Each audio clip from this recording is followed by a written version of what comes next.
La entrevista del Telematutino 11, gente importante a tratar temas importantes. Y en esta fecha tan importante, qué bueno contar con la participación de Monseñor Víctor Masalles, quien es obispo de la diócesis de Peravia, de San Cristóbal y de San José de Ocoa. Y una de las voces más altas y con más credibilidad de la Iglesia Católica. Un honor, Monseñor, qué bueno que esté con nosotros en esta mañana. Muchas gracias, y en gracias una por la fecha invitación. Tan importante, Monseñor. Gracias. Y justamente hace unos días salió un manifiesto ciudadano por un sistema electoral transparente a la firma de una cantidad de organizaciones, pero también aparece Monseñor Jesús Castro, Monseñor Víctor Masalles, el reverendo padre Alfredo de la Cruz Valdera. ¿Qué los impulsó, Monseñor, a este manifiesto que trata el tema electoral, pero que aborda a diferentes actores? Sí, nos mueve el hecho de las inquietudes que provocaron las elecciones primarias. Las elecciones primarias, las elecciones normalmente deberían dejar como un saldo claro. En el único lugar en donde los números 2 y 2 no son 4, pareciera que fueran el nuestro, o en otros también de países parecidos, en donde estamos buscando las 5 patas al gato, cuando contar votos debería ser algo tan evidente, tan normal, pero cuando se introducen sistemas como el sistema electrónico deberían ofrecer la misma credibilidad. Y entonces no ocurrió esto. O sea, Monseñor, pero es una iniciativa de la Iglesia. No es una iniciativa de la Iglesia para nada. Es sociedad civil con Iglesia. La sociedad civil, me dialogo con la sociedad civil, como lo hace Monseñor Castro, que es el obispo auxiliar de Santo Domingo y rector de la Católica, y también el padre Freddy de la Cruz, que es el rector de la Pucamaima. ¿Pero quién dio el primer paso? Pues no lo sé, no estoy seguro. Es decir, pero yo fueron acompaño convocados mucho al movimiento Juan 23. Ya. El movimiento Juan 23 es un movimiento ciudadano que tiene una gran cobertura a nivel social y muchas conexiones, mucha solidaridad con otros movimientos y al cual acompaño. La mayoría de ellos son católicos y de hecho de naturaleza católica y con ellos sí estoy cerca y sabiendo esto, con mucha alegría y conociendo el contenido del manifiesto, me uno completamente a él y estoy seguro que la mayoría de la población dominicana lo hace. ¿Y cuál es el contenido principal? Es decir, la parte dirigida a la Junta Central Electoral. Sí, la Junta Central Electoral debe ofrecer credibilidad. Ha habido situaciones irregulares que no deberían haberse dado, que generan una gran suspicacia en la población, como por ejemplo que una ¿cómo se dice? La evaluación, ¿cómo se dice? El voto automatizado. No, la evaluación. Auditoría. Cuesta $10 millones y después cuesta $200,000. Como que se hace, dura meses para hacerlo y después se hace en un día. Son de esas cosas, esas afirmaciones, que cuando uno ve esas desproporciones, porque si usted me dice que en vez de 4 meses dura 3, bueno, se aceleraron. Si en vez de 10 millones cuesta 9, bueno, buscaron una propuesta mejor. Pero francamente decir de 10 millones a 200,000 y de meses a un día, francamente hace que la población entera sienta suspicacia. Todo el que piensa dice, pero ¿cómo es posible que se digan afirmaciones que después resultan ser completamente contradictorias las acciones que se hacen? Pero la propia Junta, en el Pleno y a través de su presidente, han reconocido algunos de esos errores y han tratado de enmendarlos. Esta transparencia, ¿no? Ya.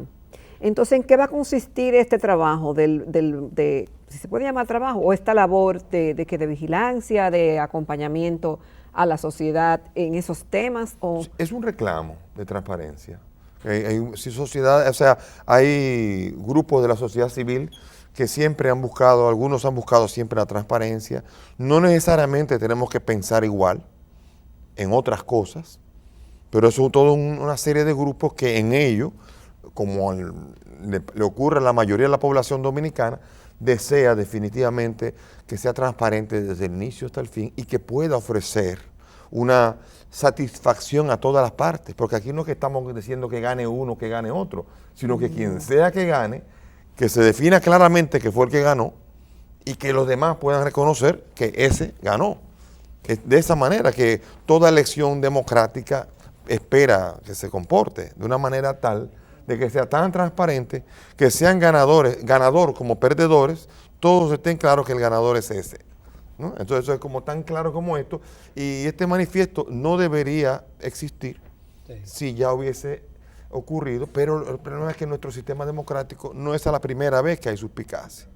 O sea, en esta primaria donde hubo esas dificultades en las que la Junta Central pidió excusa, parece parte de nuestra cultura, porque en nuestra historia democrática esto ha sido un déjà vu, una repetición constante de los hechos. Y suspiramos por una Junta Central Electoral que deje claro, sobre todo en la coyuntura actual, que para el mayo deje claro quién es el real ganador, quién es el presidente que el pueblo desea. Los requisitos, las exigencias o el reclamo es a la Junta y el papel que tienen los partidos. Ustedes presentaron el manifiesto a los partidos, el contenido. Sí, se ha manifestado con una rueda de prensa y se ha manifestado a los diferentes integrantes a los que se le dirige. Porque también va dirigido, veo que va dirigido al Poder Ejecutivo y al Ministerio Público, al Tribunal Superior Electoral. Sí, porque bueno, la suspicacia también viene de decir si fue que incidió otra instancia en ello. Estamos reclamando que todas las instancias estén todas las instancias del gobierno a una en la búsqueda de unas elecciones que sean democráticas y transparentes. Monseñor, ¿y ese contenido fue enviado a la Junta Central Electoral? Sí, yo entiendo a sus autoridades. No soy yo el encargado de la difusión, pero sin embargo sí, fueron parte y y adhiero completamente a todo lo que se dice allí con toda alegría. Monseñor, hemos visto en varios países y hemos estado comentando aquí en el programa el reclamo ciudadano de mayor equidad, de participación, incluso en la toma de decisiones. ¿Usted siente que es lo mismo aquí, que estamos dirigiéndonos hacia una sociedad más consciente de su realidad y a conseguir realmente el bienestar común? Es una pregunta muy abierta, sí, pero sin embargo es una pero con un mismo objetivo, es decir, esa participación de la gente en hacer conciencia en lo que realmente es... Por desgracia en nuestro país la política se ha utilizado mucho como una oportunidad para enriquecerse y no para los fines. O sea, muchas de las personas, hay un montón de personas que sí, que se dedican y desean, tienen muy buenos deseos en esta participación de la política. Sin embargo, la política tiene que estar entendiéndose siempre como un servicio y es lo que no siempre ocurre. Tenemos un sistema en el que no hay institucionalidad, no hay lo que reclamaba el mismo arzobispo Soria, de una situación en la que se dirige hacia una dictadura. Sí, si nosotros los tres poderes están gobernados por una persona, un sistema presidencialista, quien sea que esté allí, tenemos nosotros la dificultad de que cada una de las instancias del gobierno tienen dificultades para poder ejercer su trabajo. Un sistema judicial que dependa de aquel que también tiene que ser juzgado es problemático. Y nuestro sistema presidencialista tiene muchas dificultades en que cada poder sea capaz de participar. La incidencia del Poder Ejecutivo sobre los demás poderes en nuestro país, pero no este gobierno, o sea, tradicionalmente, incapacita a que un presidente sea juzgado, sea evaluado, sea sometido, cuando en un país como Estados Unidos, en un país grande como ese, vemos nosotros que independientemente de que sea verdad o no, hay un impeachment, un sometimiento al presidente, y el presidente tiene que someterse al escrutinio, independientemente de que ahora ya de que sea verdad o no. Es muy sano que en una sociedad hasta un presidente pueda ser sometido a un escrutinio sobre acciones concretas que pudo haber hecho. Esto en nuestro país todavía es algo inimaginable. Pero usted ve más compromiso social en República Dominicana. No lo puedo ver exactamente. Veo es decir, en los feligreses, en las manifestaciones, en la gente que pudo haberse adherido o no a ese documento o sentir interés o no en conocerlo. Bueno, pero la ausencia de firmas aquí no significa que no se adhieran. Uno no puede englobar a todas las instituciones nacionales, es muy difícil esto, pero yo veo que hay muchos espacios de inquietudes, como son estos grupos, pero no estoy seguro de que podamos decir que de 30 años para acá haya aumentado proporcionalmente con la población las inquietudes sociales de la nación. No estoy seguro de que eso pueda ser así. El clientelismo ha ayudado mucho a eso. Sí, hemos reducido mucho todo a exactamente marchar por 500 pesos y un picapollo. y eso reduce mucho los ideales que cada persona debe tener en su interior. Eso es lo difícil. Monseñor, ¿qué opinión le merecen los resultados de la prueba PISA? Mire, hay un problema, porque uno podría pensar, es que los dominicanos somos brutos, y eso no es imposible. Yo creo que el pueblo dominicano, cuando ha ido a trabajar, por ejemplo, a Nueva York, ha demostrado la capacidad que tiene el dominicano de trabajo y de todo. Aquí nuestra situación es un problema de que no se ha gestionado bien el proceso educativo. Incluso dentro de lo que es el mismo sistema educativo, las clases, nuestros muchachos en las clases no están en aprender matemáticas, sociales, gramática, no están en eso. Hay mucho bullying, mucha presión de grupo, hay muchas situaciones. Usted ha tocado un punto Mucho interesante, chateo. porque se acusa solamente al gobierno del problema de la educación. No, hay un sistema educativo en la que se permean mucho situaciones externas que no dejan que el estudiante esté concentrado en esto. Cuando uno se topa con cantidad de jóvenes que están y que uno pregunta ¿por qué? ¿Qué pasó? Y dice que no estoy en esto. Y te lo dicen así cuando es en confidencia. Dicen, yo tengo muchos problemas, pasó algo en la familia, yo tengo un problema que no tengo abuela, que pasó esto, que me están dando golpes afuera, me están esperando. Entonces, ¿quién está esperando tener una pelea allá afuera? ¿Quién está pensando en la matemática que le estén dando lo que sea? No está en eso. En la raíz cuadrada. Sí, entonces, ¿qué pasa? Que nosotros tenemos que aprender a tener una especie como de tema central, transversal, que sea capaz de unificar a todos, todo el sistema de estudio y pueda entrar a los estudiantes en esto. Por ejemplo, el sistema mismo que estoy proponiendo desde hace tiempo y que vamos a iniciar un plan piloto de 26,000 estudiantes para demostrar, es un sistema de educación sexual afectiva.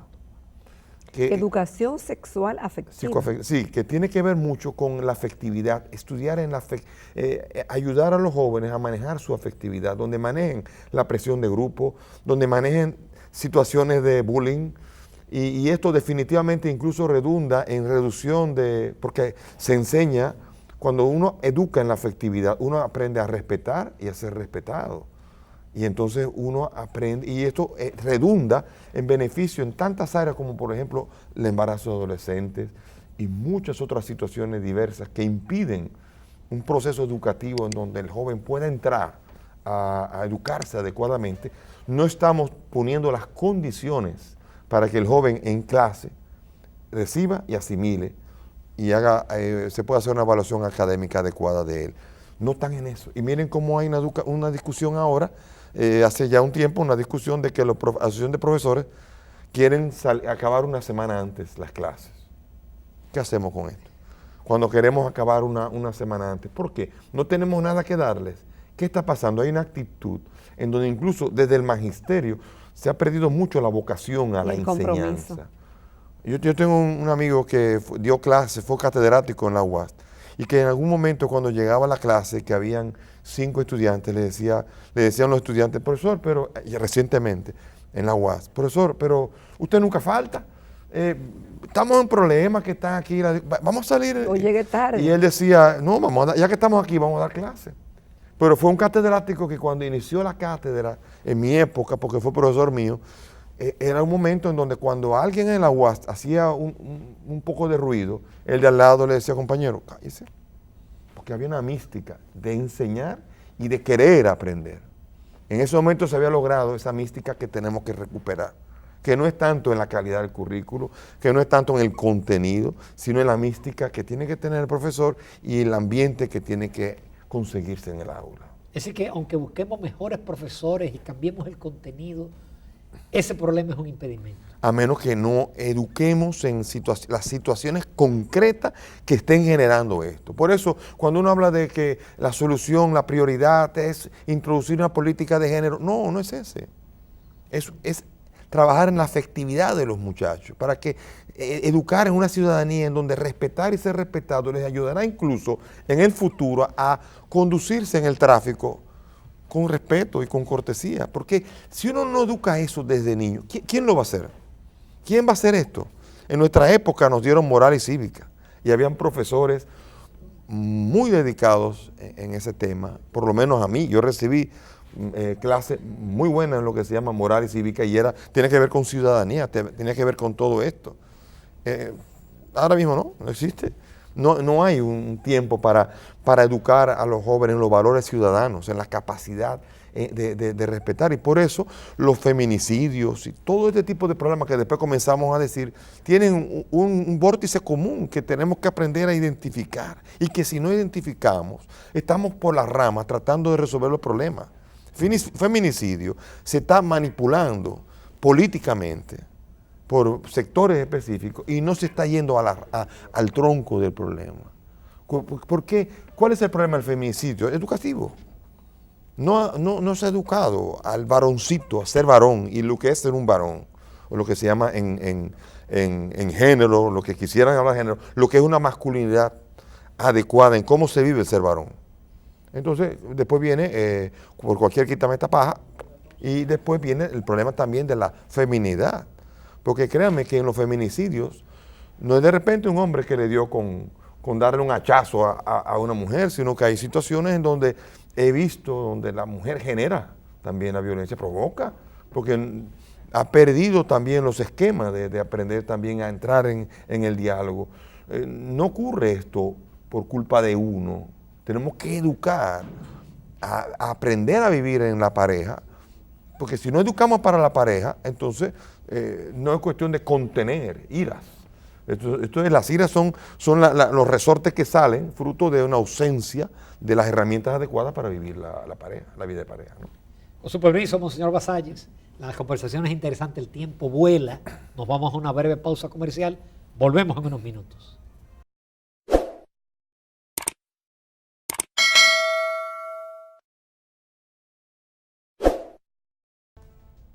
Continuamos esta mañana en Telematutino 11 conversando con Monseñor Víctor Masalles, obispo de la diócesis de Peravia, San Cristóbal y San José de Ocoa. Monseñor, pasando un balance, si se quiere, de lo que ha sido este año 2019, con las luces y con las sombras, ¿qué no deberíamos repetir como sociedad en el 2020? ¿O qué usted aspira que no repitamos en el 2020? Bueno, son muchos, en áreas diferentes. Estamos hablando de que nuestra República Dominicana tuvo un crecimiento económico y una estabilidad económica, eso hay que reconocerlo. Aunque el crecimiento ha bajado y ya los indicadores se sabe que van a seguir bajando ahora que vivimos una época de oro en lo que se llama el crecimiento. Aunque este crecimiento no ha redundado, por más que nos lo quieran asegurar, en una especie como de disminución de la desigualdad. Aunque lo dije, de disminución de la desigualdad porque se está afirmando, somos un país con menos desigualdades que antes. No es cierto esto. El capital se va acumulando cada vez en menos manos. Pero, monseñor, y si hiciéramos el ejercicio contrario, me disculpa, de si no hubiéramos tenido ese crecimiento, ¿dónde estaríamos con el tema de la desigualdad? Habría menos sobrante en las manos de los bolsillos de los que se quedaron. Lo que tenemos que hacer son políticas que ayuden más a la distribución, que tiene que ser más importante esto que un crecimiento que se quede en la misma mano. Porque si la economía somos tú y yo, y tenemos 5 y 5, de repente la economía es 10, ¿no? La economía es 20, y yo tengo 15 y tú 5. Lo único que sirvió para yo tener 10 más. ¿Entiendes? En pequeño, lo que significa lo que se llama un crecimiento en donde no hay un crecimiento en la igualdad, porque uno lo ve en la canasta familiar, cada vez más inasequible. Vemos nosotros como en las regiones del norte de la ciudad hubo un estudio donde el 60% de la población gana menos de 10,000 pesos al mes. Menos asequibilidad, o sea, cada vez menos asequible la gente. La canasta básica vale casi 25,000. Y cada vez es más difícil adquirir lo mismo que se adquiría, independientemente de que, ¿por qué? Porque la vida es cara. Aquí se gana dinero, pero la vida es cara porque la gasolina es como en ningún país del mundo, la energía eléctrica como en ningún país del mundo.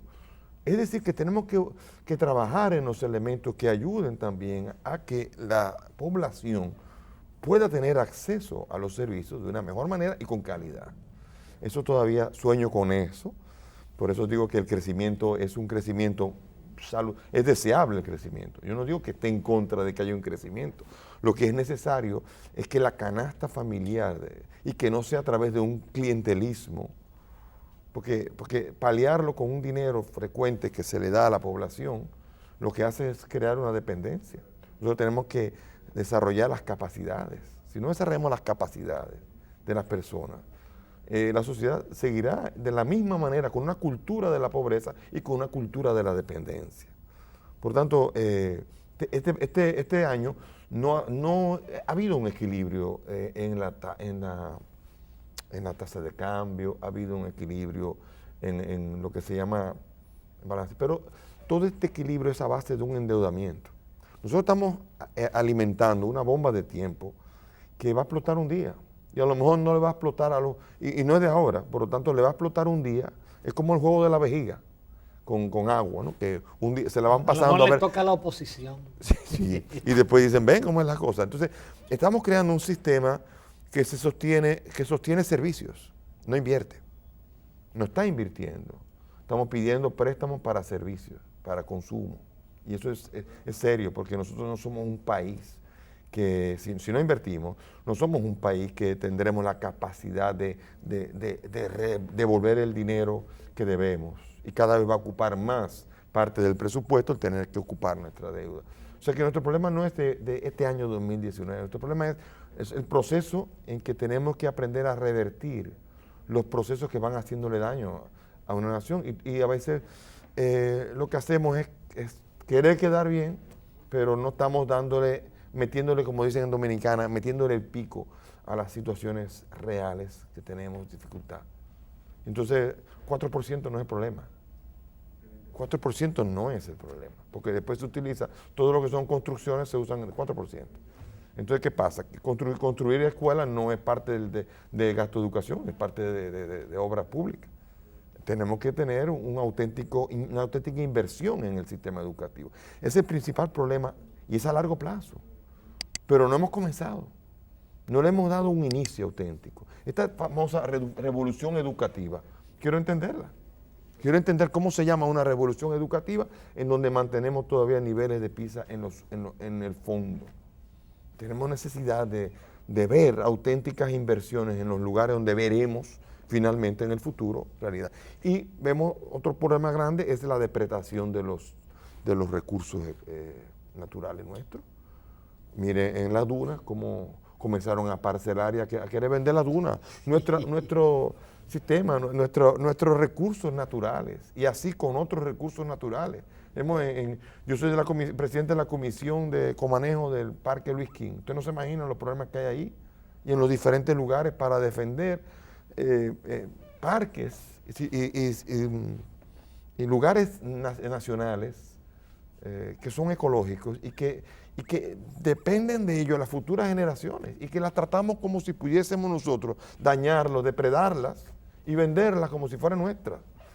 O sea, y todo esto viene dentro del punto educativo, que si no hacemos una verdadera revolución educativa, que tiene que ser en el tema, y cuál es el eje transversal de esa educación, vemos nosotros que nuestros dominicanos, como se habla mucho, cuando van a otros países, se saben comportar con la ciudadanía y el respeto como si hubieran sido educados desde hace tiempo en esa ciudadanía. Entonces viene el problema de que sabemos ser ciudadanos. Entonces hay un problema aquí que no educamos para lo que se llama el régimen de consecuencias. Y eso desde el presidente de la República hasta el más sencillo de los dominicanos, estamos viendo cómo no se está educando, al contrario, se está educando para ver, haz esto o no hagas esto, que no va a pasar nada. Y esto nos lo van enseñando los funcionarios del gobierno, los empresarios, el común, y vemos nosotros que la delincuencia, los feminicidios, todo esto cacareado ya, sigue siendo el problema educativo, el centro de todo, y al que no le metemos el pico. Y le llamamos revolución educativa a construir escuelas y no a capacitar maestros y a entrar en sistemas que nos ayuden a poner a los jóvenes en el riel de lo que sería una verdadera revolución educativa. Que hablando de educación, Monseñor, perdimos la batalla con el tema de la ideología de género. ¿Qué batalla? La batalla sigue ahí. El problema nuestro es que hay presiones internacionales. La ideología de género es toda una plataforma ideológica que genera millones de dólares, pero no la República Dominicana. Por lo tanto, la introducción de la ideología de género seguirá generando millones y millones de dólares en las macroindustrias que se ¿Pero nutren. cómo así? ¿Por quién? ¿Por ONGs o por quién? No, hay industrias, las megaindustrias se benefician de la ideología de género. Y hay muchas. Por ejemplo, voy a poner una de las más grandes, sorprendentemente, y más sutiles que hay. En Estados Unidos nada más, esa industria cada año, limpio, después de impuestos, genera 120 mil millones de dólares. Dinero. Es la industria de la pornografía. Oh, Después Dios. está la industria del alcohol, la industria de las drogas. El mismo aborto es una industria que genera millones y millones y que aquí le estamos cerrando el mercado a esa industria enorme. Y así como ella, la industria farmacéutica y unas grandes industrias que dependen y que se benefician de que la ideología de género sea introducida en una nación. Y por eso nosotros Hay una somos... industria de transformación también del sexo. Sí, pero la industria farmacéutica es cosa la que se benefician de... Porque no es solamente el hecho del médico que va a hacer eso, es la industria que está detrás, que son los que promueven esto y los que, por ejemplo, una persona que se quiera cambiar de sexo, que es lo que se está promoviendo mucho, la persona, además del trasplante, va a tener que utilizar hormonas por el resto de su vida. Y esos son millones de pesos que va a gastar y que se va a beneficiar una industria que no es la nuestra, porque que si deja de usarlo, ya el hombre que quiere parecer mujer o la mujer que quiere parecer hombre va a dejar de serlo. Usted tiene que usarlo y dependerá de ello. Hay trampillas ahí que generan millones y millones, porque cuando uno habla de una persona es una cosa, pero cuando habla de una población entera, uno piensa en la India. Cuando uno logra un mercado así en la India, donde hay 1.000 millones de personas, da para los chicles, como dicen por ahí. Entonces, esto es lo que pasa. Y estas industrias están presionando.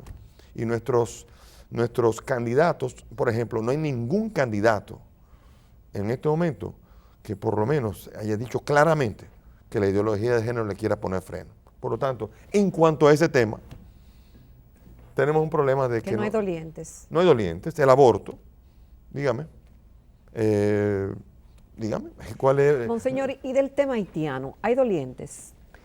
No estoy seguro, por lo menos de los principales candidatos no. De los 3 principales candidatos que hay por ahí, no. No hay dolientes que puedan verdaderamente tener una seria preocupación por poner orden en nuestra nación de lo que es nuestra población. Entonces, por esto, el panorama es en algunos elementos sensibles de la nación, es tétrico, y por eso la mayoría no quiere los debates, porque en los debates debería salir a relucir esto, o deberán salir a relucir situaciones de evasión del tema, porque no estamos vendiendo ya con el transfugismo y con todo esto, ya no estamos en los ideales, estamos en las oportunidades, y acabamos siendo oportunistas en lugar de ser verdaderamente defensores de un ideal que yo tengo y que defiendo aunque no voten por mí. Porque si yo creo un ideal, aunque no voten por mí, y ese es mi ideal, por ello tengo que morir, y por ello tengo yo que ser vencido si no logro convencer a la mayoría de la población de lo que yo creo. ¿Ven? Entonces... Es decir, que usted no alberga esperanza de grandes cambios. En esos temas, por lo menos, no. En esos temas de ideología de género, no. En los demás temas, por ejemplo, siempre es saludable un cambio generacional y un cambio de gobierno, siempre es muy saludable, de partido. Eso es muy saludable. No estoy diciendo que yo quiero que lo haya o no lo haya, pero es saludable para una democracia. Entonces vemos nosotros que el proceso ha sido muy forzado, ha sido muy doloroso, ha sido a base de meternos por ojo, boca y nariz candidatos concretos. Por ejemplo, en esta primaria hubo una inversión masiva para que un candidato, el del PLD, Gonzalo Castillo, nos apareciera hasta en la sopa. O sea, uno veía cualquier video de YouTube y aparecía ahí, cualquier cosa aparece allí, en el baño aparece allí, en cualquier sitio aparece. Entonces uno no se da cuenta, creo que los que invierten dinero en la política y que después van a recuperar, se van a ocupar de recuperar, no se dan cuenta del hastío que producen en la general. Ya la población dominicana está cansada porque es que llevamos en campaña y llevaremos en campaña de aquí a mayo, aunque lo prohíban, aunque digan que no se puede, aunque digan que ya está bueno, que de aquí a aquí no, treguas, aunque llegue Navidad, aunque llegue, seguirán todavía las campañas y cada vez se está haciendo más agresiva y la gente se está hastiando, porque al final de cuentas la participación mía va a ser un voto en mayo, pero para que llegue ese mayo, yo tengo que soportar y tengo que ver una inversión de millones y millones y millones de pesos que al final después va a hacer que el partido de gobierno va a recuperar todo, el que gane, el que esté en el gobierno, recupere todo y con creces. Entonces, es difícil, porque no estamos proponiendo, no hay propuestas de gobierno. Por lo menos en los tres principales propuestas de gobierno en aspectos concretos y sensibles como estos que hemos hablado. Ahora, puede que haya otros elementos que por lo menos es de esperar que si en otros elementos van a afrontar situaciones, por lo menos que se vayan resolviendo. Pero usted me preguntó sobre ideología de género y en este tema no tengo esperanza de que haya un candidato. Espero que, visto que el presidente Leonel Fernández ha hablado del Código Penal, algunas cosas, ¿sí? Pero en el fondo veo que la presión internacional pesa mucho sobre esto. Por lo tanto, la pregunta es, no veo mucha esperanza a menos que sigamos luchando. La iglesia y las iglesias han tenido una participación en oponerse a la ideología de género, pero hay una campaña de descrédito a la iglesia católica que es enorme. O sea, los medios han acabado, siguen acabando con la iglesia. Me sorprende todavía la fuerza que tiene la iglesia con todos los batacazos que le dan, con todo el descrédito y hasta las encuestas, quieren ponernos encuestas también la iglesia católica. Es impresionante porque a final de cuentas quieren meter a la iglesia en la lucha política porque se ve a la iglesia católica como un encordio para los fines concretos. La iglesia católica es un aliado del gobierno, es un medidor social de cómo están las cosas. La iglesia católica ha colaborado con los gobiernos normalmente para poder ayudar a que el gasto social llegue a los que más necesitan.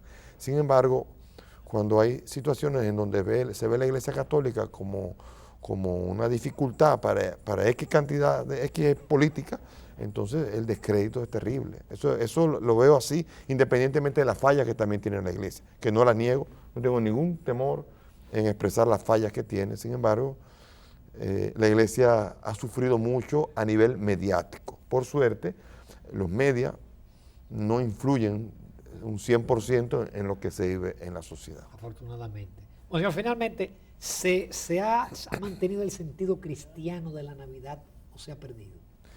Bueno, no es que lo había demasiado. Tenemos años cualquierizando la Navidad. De hecho, a la Navidad no le llamamos la Navidad, sino las Navidades, porque son una fiesta. Y hemos hecho del Adviento, que es un tiempo de espera, un tiempo de austeridad, lo hemos convertido en pachanga. Y al final la pachanga se hace desde el inicio de diciembre se hizo, y sigue todavía, corre por todo diciembre, y cuando llega el 25, ya la fiesta llega, estamos cansados, ya estamos derrengados. Y el Salvador, que apenas llega, nos encuentra a nosotros dormidos en conciencia y en espíritu. Entonces las Navidades es un evento y nosotros nos hemos acostumbrado a darle más importancia a la publicidad que al evento. Por ejemplo, vemos que se usa el internet, los videos. Cuando hay un evento desagradable, ahora estamos tomándolo en cuenta, el fotógrafo es más importante que el evento y es más importante las fiestas que el hecho mismo de que Jesús ha nacido.